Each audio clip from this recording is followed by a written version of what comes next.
Thank you everyone for joining us today in our series of interviews with women around Disruptive City Women. I'm joined by Tui Keenen from New Zealand, sitting in her car, coming home from an event. Hello, Tui. Kia ora, everybody.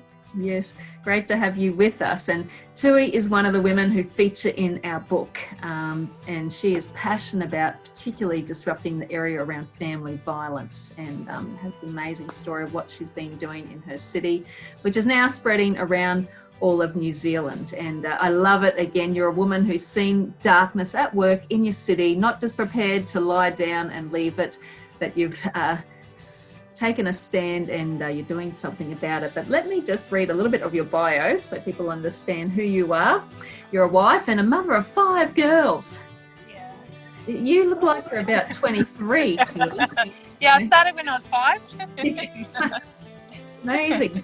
And you're a keen hunter-gatherer. You're also ex-Navy and police officer, former business owner, and you're currently running your own TV show around hunting. Is that correct? Yes, that's correct. This is amazing. What do you hunt? All sorts. So from fish to deer to pigs to pest control, i.e. possums. I think possums are pets in Australia. So sorry, but they're a big pest in New Zealand. So a bit of pest control as well. So we hunt and gather all our food and try and eat as much as we can from the land or the sea. Okay. So you're kind of the Bear Grylls of New Zealand, are you? Yeah. Yeah, that's a compliment. I don't want to ask you if you've drunk your own urine. Let's just leave it at that. But you currently live in Gisborne in New Zealand, which is a beautiful city. Fortunately, like all of our cities, there is a dark underbelly of family violence, which is right across your nation, really, isn't it? But just tell us, before we get on to a bit of what you've done around that, where did you grow up? I grew up in the South Island of New Zealand, so Christchurch City, and I'm half European or half Pākehā, we call it over here. So I'm very proud to say I'm half Pākehā and half Māori from the east coast of the North Island. So I've got the best of both worlds. Okay, and what was growing up in Christchurch like for you? At the time, I've had a beautiful upbringing, and I didn't actually realise I've believed a lie my whole entire childhood, at least. And it wasn't until I went hunting for the first time on my mountain on the east coast of the North Island that lie was revealed. And that's the day I officially called myself a born-again Māori wahine, which is wahine is the term for woman. And I saw myself as who I am, who God sees me, but also who I see myself as a Māori or as a New Zealand woman. And that journey ever since has been incredible. Is it common for women to hunt in New Zealand, or are you an exception? The female hunting population of New Zealand is growing, but would love to see more. And that's my whole intention, is to inspire more women to get out there and hunt. We're actually quite good hunters. Even the men agree with that. Okay, well, next time I'm there, let's go and... Yes, let's do it. Not sure if I want to eat a possum, but I will. All about having courage. So did you have dreams as a young girl? What were your dreams for your life? Well, I do remember when I was 12 and feeling all grown up, driving around in a car with my 16-year-old sister who just got a driver's license.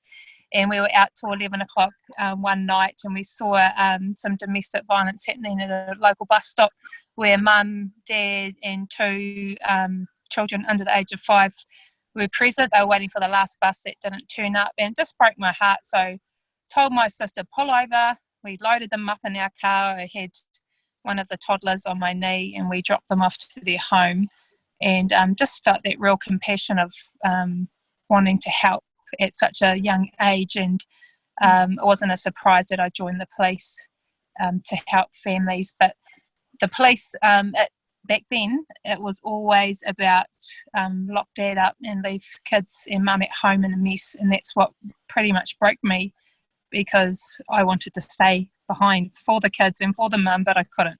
Yeah. And that was the hard part, about my job.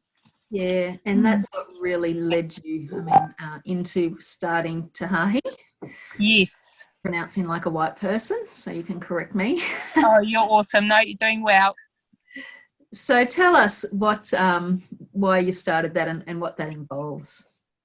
Well, it's a God-given vision, and it was a pretty risky vision because I call it old school policing or old school government beliefs didn't include kaupapa Māori, which included wairua, which is spirit, spiritually helping our families. But times have changed and the police have definitely embraced spiritual help. They see the importance of making sure that our whānau, our family, have spiritual health as well as mental health in their body as well. So I asked my old boss, I gave him the idea, and it didn't take him long at all to actually see the benefit of all churches coming together and supporting our whānau. And that's what we believe as Māori, that we are here for our family and we should all work together for the good of our family and not rely on the system to do it for us. Yeah, that's powerful. So I know I was in Gisborne last year. I missed you, but I got to meet your former boss and your mayor. Yeah. And, nice. Go to a combined service where they talked about Te Hāhi. So essentially it's really when the police go into a home for a family violence call out, there's a different church rostered on each week, and they get a call because once the police are gone, like you said, there's pieces to pick up. Yeah. And so these Christians then who have been trained to go in and just help the families. Is that, have I got it correct? Absolutely. They're there to just love on the families, non-judgmental. We call it awhi and aroha, so which means love and care and giving them God's love. It's not necessarily to go and Bible bash, or they don't actually Bible bash, or they don't impose Christian ideologies onto the family. They're just there to support and help in any way that they can, whether it be food or clothes, or there to just hug the kids while mum has a baby. For example, mum's had a baby. The aunties from Te Hāhi will come in and just be there for them. So it's pastoral care, it's practical help, like boarding up windows. Like a lot of our wahine, our ladies can't afford to fix their broken windows from a family violence situation. So Te Hāhi will go straight in, no questions asked, just board the windows up, make the family feel safe. It's just that those practical things as well as spiritual support. Māori especially, we're very in tune to our wairua, our spirit.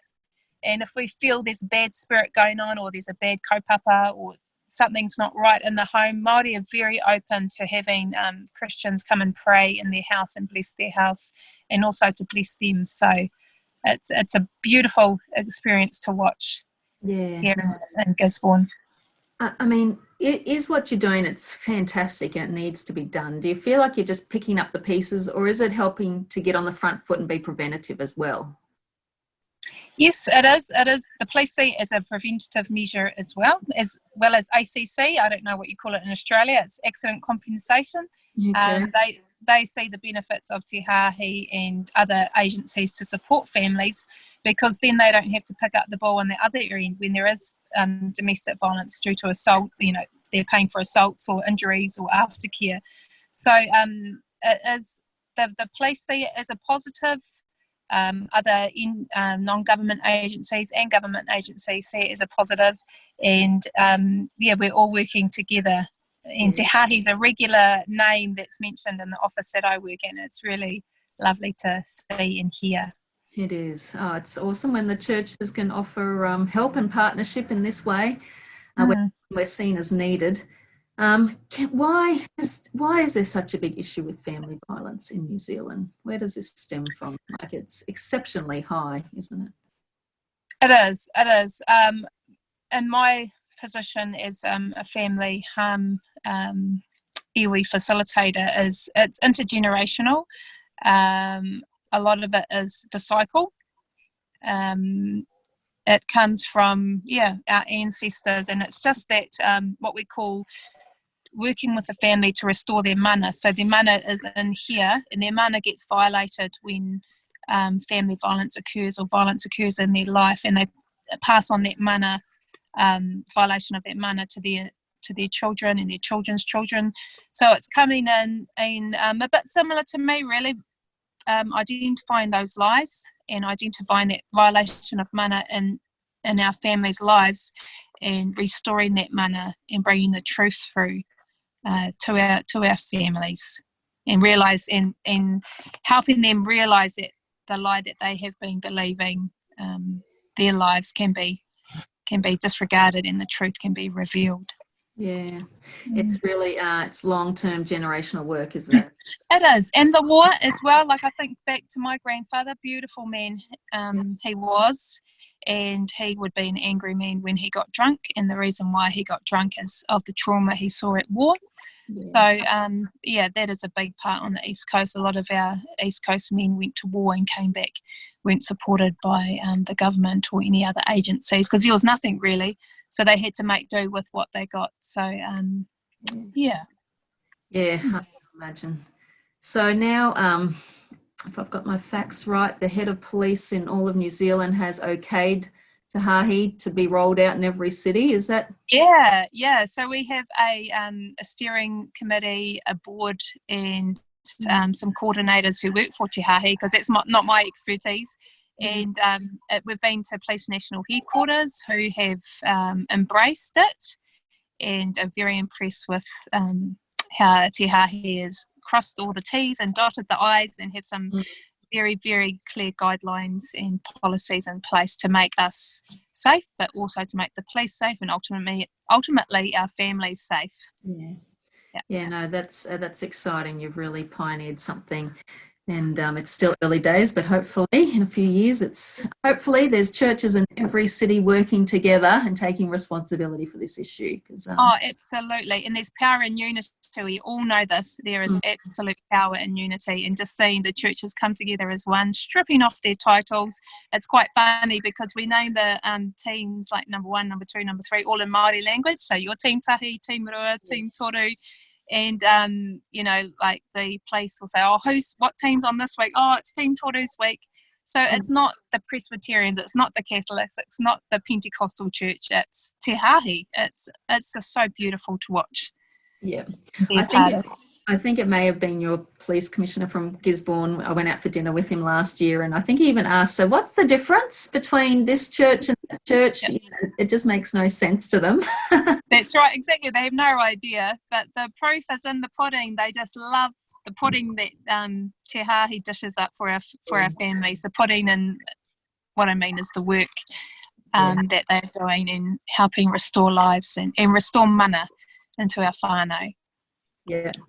So lastly, just before we go, being a disruptive woman, looking at issues, coming up with solutions, it's not easy. What's been the biggest challenge for you in all of this? Disunity. Disunity is the biggest challenge. It's the biggest enemy. Like I said, as we know, unity overcomes disunity, but unfortunately and sadly, disunity is very rife everywhere we go, with Te Hāhi or with work or with our community, with family violence. The enemy is there to destroy families. That's the kaupapa, or that's the motive of the enemy. But to disrupt that motive is very powerful, and something that I'm proud of in our community. Because I am the community, and to be connected to that community through whakapapa, which means through lineage and through heritage and through being on my land, working with my family, with the help of the Holy Spirit, it's just incredible. Yeah. It's a good place to be. It's the best place to be. Well, thank you, Tui. So lovely to chat with you. We want to encourage people, get a hold of the Disruptive City Women book, and you can read a lot more about her story and so many other women around the world who have just stepped out in amazing ways. So we'll let you get back on the road. Thank you so much for your time. Thank you. Ka kite anō.